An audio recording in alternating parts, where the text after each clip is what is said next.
The Thief and His Mother. The town was alive with the music of markets. Stalls clattered open one by one. Merchants shouted prices over the hum of the crowd, and the scent of baked bread drifted through the air, mingling with the sharper tang of spices.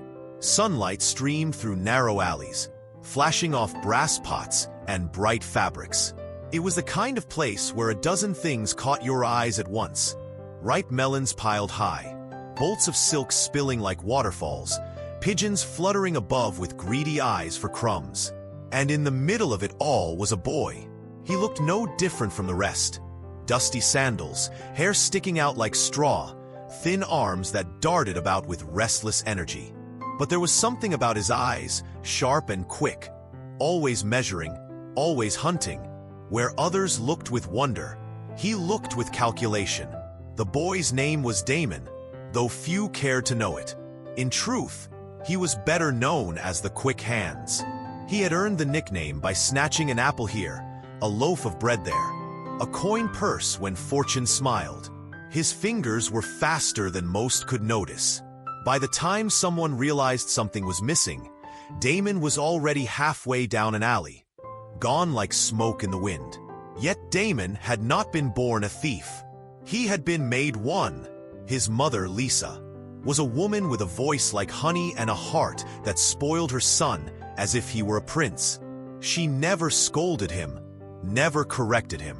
When he first toddled into their neighbor's garden and returned with plums bulging in his little fists, sticky juice dripping down his chin, she had laughed.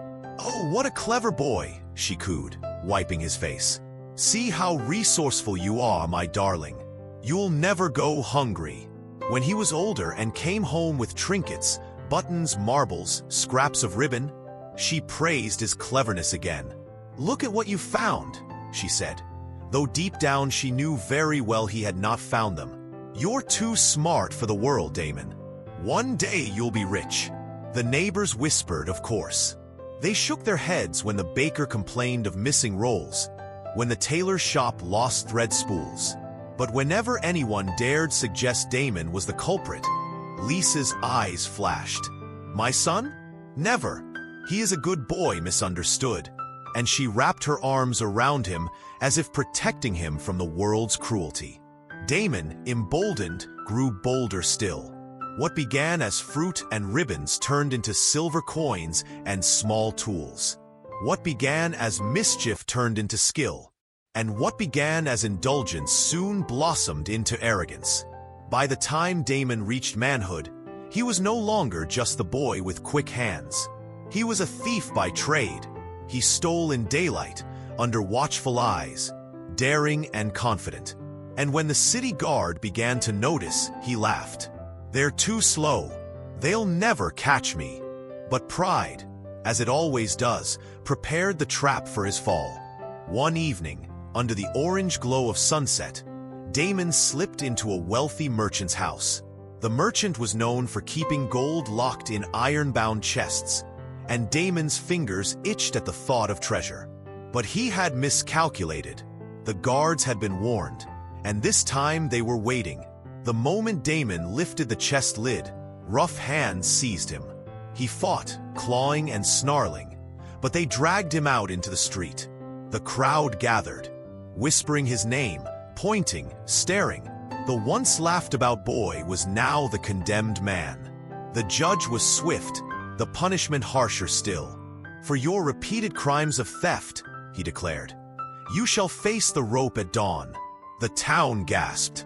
Damon's face turned pale beneath his bravado, but he did not beg. He only muttered one request. "Let me see my mother one last time." And so Lisa was brought to him. She wept as she clutched the bars of his cell, her tears streaking down her face. "My poor boy," she sobbed. "My darling Damon.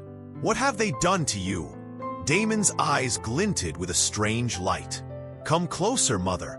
I want to whisper my last words into your ear." She leaned in, pressing her ear through the iron bars, and with sudden fury, Damon sank his teeth into it. She screamed, pulling away, blood staining her cheek. The guards rushed forward, but Damon's voice thundered louder than their outrage.